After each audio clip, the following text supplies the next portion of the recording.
This is a how-to video for the Irrigator drip irrigation system from Gardens Growing Right. When you receive your drip irrigation kit, in this example we are using a 100-foot kit. In this kit you will get 3 tees, 1 elbow, 1 pressure regulator, and hose end fitting with filter. Remove all your fittings from the tubing packaging. Now simply connect your filter, your Prima-Lock fitting,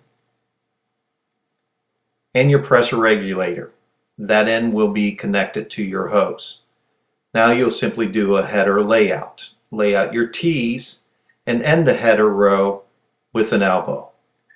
Now simply roll out your tubing, the full length of your header row. When you get to the end, simply use a pair of scissors to cut the lengths in between each one of your fittings.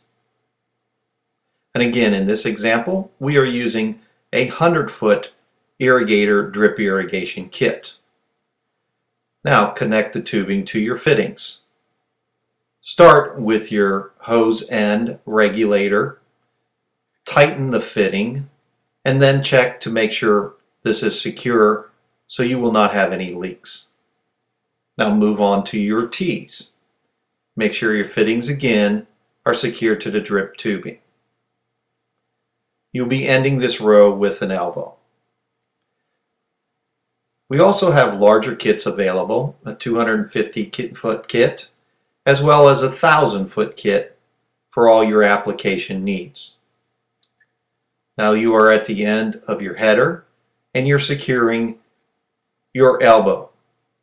Again, this is what we call the header layout, and again the example is 4 drip rows. Next, we'll be connecting each one of the drip rows to the tees in the header.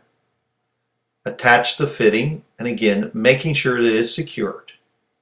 Now simply roll out the tubing the length of your row, and you'll be cutting with a pair of scissors at the end of each row. Move on to your next row, and again making sure that your fittings are tight and secured.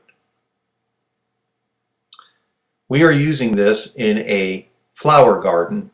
You can also use this in any vegetable garden. We're now moving on to our last tee, and again rolling out the tubing and cutting the end with the scissors to the length we need.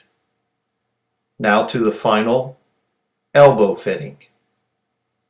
This will be the end of your row. As we cut off, cut an additional 1 to 2 inch piece of the tubing. When you cut this off, you then will use this to secure the end of all your rows by simply folding over a couple of times and then lengthwise folding over and sliding over the additional 2 inch piece you cut off. This will secure the end of each one of your drip rows from water spewing out.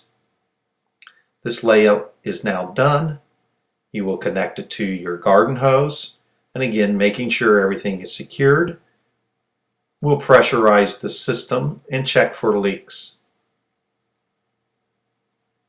Now look to see that there's water dripping from the tubes every 12 inches.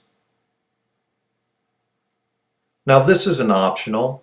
You can cover your tubing with mulch.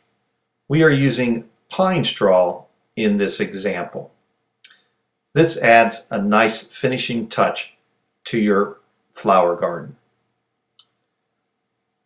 You may also consider using a digital water timer, which we have available also at Gardens Growing Right. This is great for scheduling times during the week, day, and hour. Order now at gardensgrowinright.com by clicking on the link below.